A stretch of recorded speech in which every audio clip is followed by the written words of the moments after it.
सभी लोग प्रेम से कथा बैठ करके सुनिए। कई लोग देखा देखी में घर से चलते हैं, हाँ हमको सब पता है। कई माताएं कहती हैं तू चलबू तब हम चलो, जयबू हो अतना हमारा ना जाए तो हम ना जाए, तो दूसरी बोलती ना यार चलो, तो भी कहती ठीक बा हम चलो। माताएं लोग सही बताई, सही बात है कि नहीं है? बोलवा के बिहारी लाल की जय। अरे कोई आवे चाहे न आवे, भाई आप अकेले जन्म ली है, आपके साथ तो कोई आया नहीं, और जब जाएंगी तो आपके साथ कोई नहीं जाएगा। ये भगवान की कथा ही आपके साथ जाएगा। देखी देखा में काम नहीं किया जाता, देखी देखा में काम नहीं किया जाता। क्यों? एक बार की घटना है, एक चेला के घर उसके गुरुजी आ गए। ध्यान से सुनिए, एक चेला के घर उसके गुरुजी आ गए।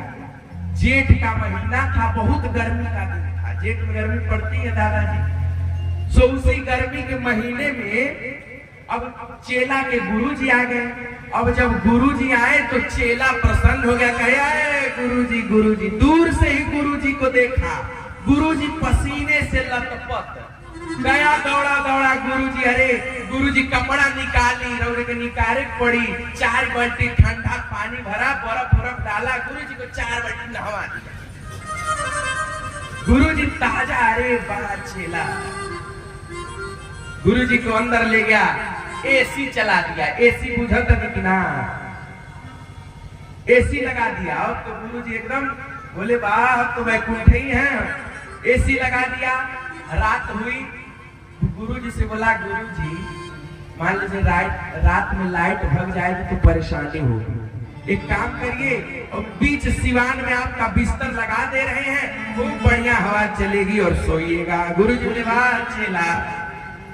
गुरुजी का बिस्तर सिवान में लगा दिया और दही चूड़ा और खिला दिया ऊपर। अब तो गुरुजी प्रसन्न। गुरुजी जब सुबह उठे तो जाने लगे, चेला को बहुत आशीर्वाद दिया, कहा बाहर चेला फूलो फलो आगे बढ़ो। अब गुरु जी का आशीर्वाद लग गया चेला को, गुरु जी का आशीर्वाद चेला को लग गया। गुरु जी का आशीर्वाद को कम मत समझिए। चिंतामणिर लोक सुखम सुरद्रुह स्वर्ग संपदम प्रयक्षति गुरु प्रीतो वैकुंठम योगी दुर्लभम। श्रीमद् भागवत भगवान कहते हैं कि चिंतामणि लौकिक सुख दे सकता है, कल्प वृक्ष ज्यादा से ज्यादा स्वर्ग की संपदा दे सकता है, लेकिन यदि गुरु महाराज प्रसन्न हो गए तो योगी दुर्लभ वैकुंठ भी सुलभ हो जाता है। गुरु जी ने चेला को खूब आशीर्वाद दिया, चेला खूब आगे बढ़ो। चेला लगा आगे बढ़ने, दुतल्ला तितल्ला चौतल्ला दसतल्ला मकान बनवा दिया, भूमि भवन वाहन, हमारे पैसा पैसा। अब समस्या यह हो गई कि उसके पड़ोसी को जलन, सबसे बड़ी समस्या यही है। हमारे घर में आग लगे तो पड़ोसी के घर में भी लगनी चाहिए, तब दुख नहीं होगा। अब केवल हमारे घर में आग लगे, पड़ोसी के घर में आग न लगे तो आग लगने का दुख नहीं होगा। वो करे घरवा में काहे न लगले बतिया के ज्यादा। बोलबा के बिहारी लाल की। अब जब गुरु जी की कृपा से वो आगे बढ़ने लगा तो पड़ोसी परेशान हो गए, दादा कौन का बिजनेस चालू कर दे, ज्यादा 2 नंबर बिजनेस है। अब ज्यादा पूछने लगा तो उसने बता दिया, सुनो हमारे गुरुजी आए थे और गुरुजी का बहुत सेवा सत्कार किया। तो गुरुजी का सेवा सत्कार तुमने कैसे किया, तो सब बता दिया।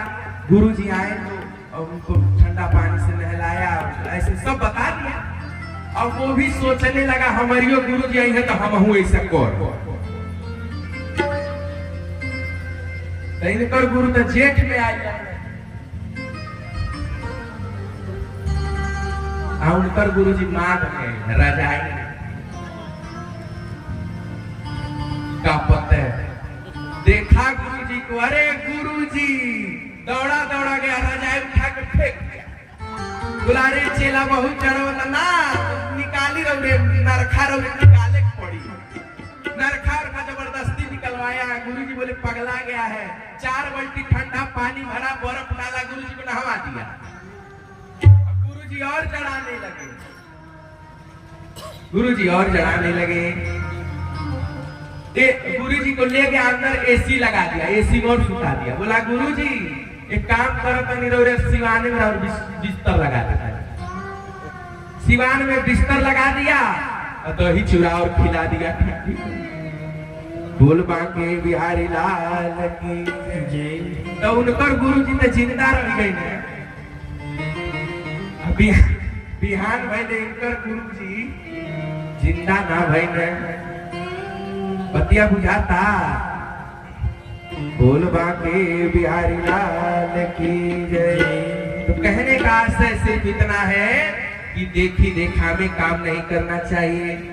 जो अपनी इच्छा हो, जो सत्य लगे वही काम करना चाहिए। बोल बांके बिहारी लाल की।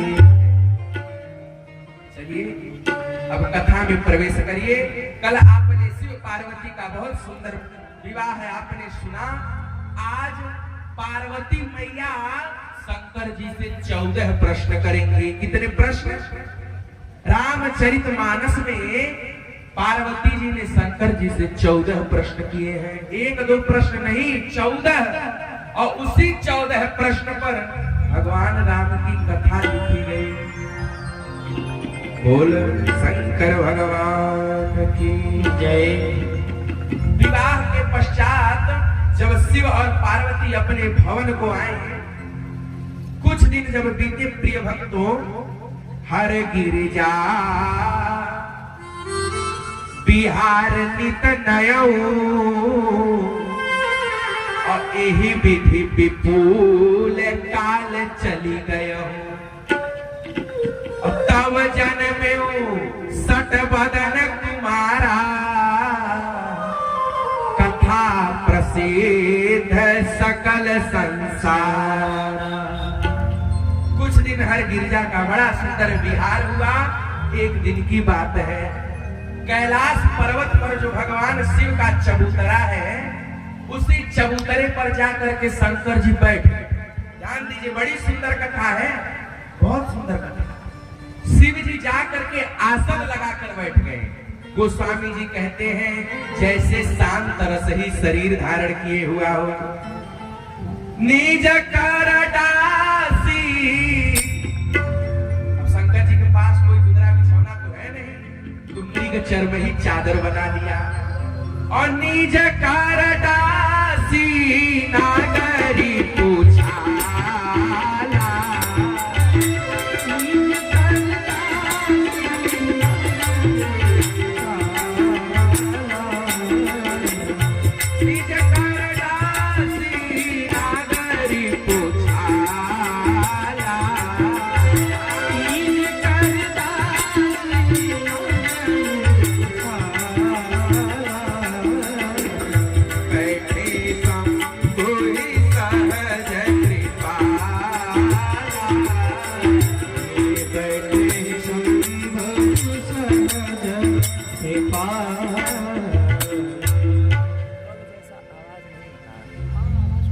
आवाज नहीं दे रहा है।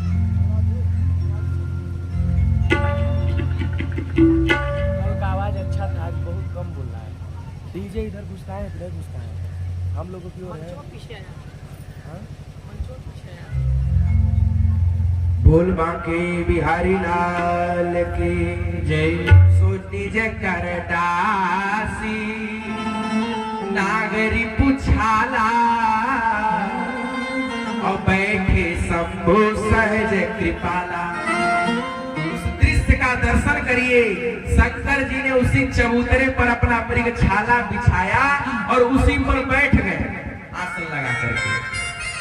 गोस्वामी जी कहते हैं धरे शरीर शांत रस जैसे, मानो स्वयं शांत रस ही शरीर धारण कर लिया हो। शंकर जी मौन होकर बैठे हैं और तब तक पार्वती जी शिव जी के आगे जा करके बैठ गई। जानी प्रियायती, पहले जब सती के साथ मोह हुआ तो सन्मुख शंकर आसन दीना, लेकिन आज पार्वती के रूप में वाम भाग हर आसन दीना। जानी प्रियायती आदर की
से बैठे थे तो पार्वती जी गई, और ज्यों शिव जी ने पार्वती जी को देखा तो बाम भाग आसन हर दीना।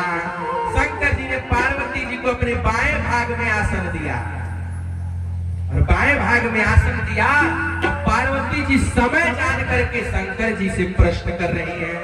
बड़ा सुंदर प्रसंग है। पार्वती जी कहती है, हे प्रभु, कथा जो लोक सकल हितकारी, और सोई पूछन चह शैल कुमार। पार्वती जी कहती है, हे प्रभु, आप मुझे ऐसी कथा सुनाइए जो सारे लोगों को पावन करे। माताओं, आप लोग ध्यान दीजिए, 18 पुराणों की कथा यहाँ तक कि रामचरितमानस की कथा उठा करके पुस्तक देख लीजिए, हर कथा प्रश्न से ही शुरू होती है। हर कथा प्रश्न से शुरू होती है। 18 पुराणों की कथा भी प्रश्न से शुरू होती है। रामचरितमानस की भी कथा प्रश्न से शुरू होती है। राम कवन प्रभु पूछो तोई, कहो बुझाई कृपा निधि मोही। और यहाँ भी जब शिव जी पार्वती जी को कथा सुना रहे हैं तो प्रश्न से ही सुना रहे हैं। पार्वती जी बोली, प्रभु आप हमें ऐसी कथा सुनाइए जो सारे लोगों को पावन करे। एक लोगों की बात नहीं करी, सारे लोगों को। अच्छा, पार्वती जी के मन में ऐसा ख्याल क्यों आया? पार्वती जी के मन में ऐसा ख्याल क्यों आया? कारण है, जब पार्वती जी राजा हिमाचल के घर से अपने मायके से जब कैलाश भवन को आई तो शंकर जी आसन लगा करके बैठे। और जब पार्वती जी ने ध्यान से देखा तो शंकर जी के सर पे एक कन्या बैठी हुई है। शंकर जी के सर पे कौन देवी रहती हैं? अरे बोली सही, गंगा जी रहती हैं। शंकर जी के सर पे कौन रहता है? गंगा जी रहती हैं। और जब पार्वती जी आई तो देखा कि मेरे पति के सर पे कन्या बैठी हुई है। पार्वती जी कहा है, तुम कौन हो, चलो नीचे उतरो। गंगा जी बोली, सुनो मेरा नाम गंगा है, तुम्हारा भी प्रादुर्भाव हिमाचल से हुआ है, मेरा भी प्रादुर्भाव हिमाचल से हुआ है, तो इसीलिए तुम मेरी बहन हुई। पार्वती जी ने कहा, बहन हो तो सर पे क्यों चढ़ी हो, नीचे उतरो। गंगा जी ने कहा, सुनिए, जब मैं पहले पहले आई तो शंकर जी ने आते ही मुझे सर पे चढ़ा लिया, और जे अवतर कपारे पे चढ़ जा वो फिर उतरे वाला। हाँ, गंगा जी अवतर कपारे पे चढ़ गई। अब बताई रही पाछा, जे अवतर कपारे पे चढ़ जा वो फिर उतरी हो। अरे बोली सही, भूल बहुत बड़ा दुख बाबे से ना बोली नहीं कर। बोल बाके बिहारी लाल की जय। पार्वती जी ने कहा, नीचे उतरो। बोली, हम नहीं नीचे उतरेंगे। तब पार्वती जी ने कहा, आप कृपा करके यह बताइए गंगा जी कि आपको शिव जी ने अपने सर पे क्यों बैठाया है? भाई शिव जी सबको तो सर पे बैठाते नहीं है, कोई कारण होगा गंगा जी के पास। तो गंगा जी कहते हैं, हे पार्वती, मुझ में एक बहुत बड़ा गुण है। क्या गुण है? गंगा जी बोली, सुनिए, जलस्पर्श मात्रेण ब्रह्मदंड हतायपि सगरात्मजा एवं जगमुहु केवलम देह भस्म भे। गंगा जी बोली, पार्वती, मुझ में बहुत बड़ा गुण है। लेजर लाइट बंद करो बाबू।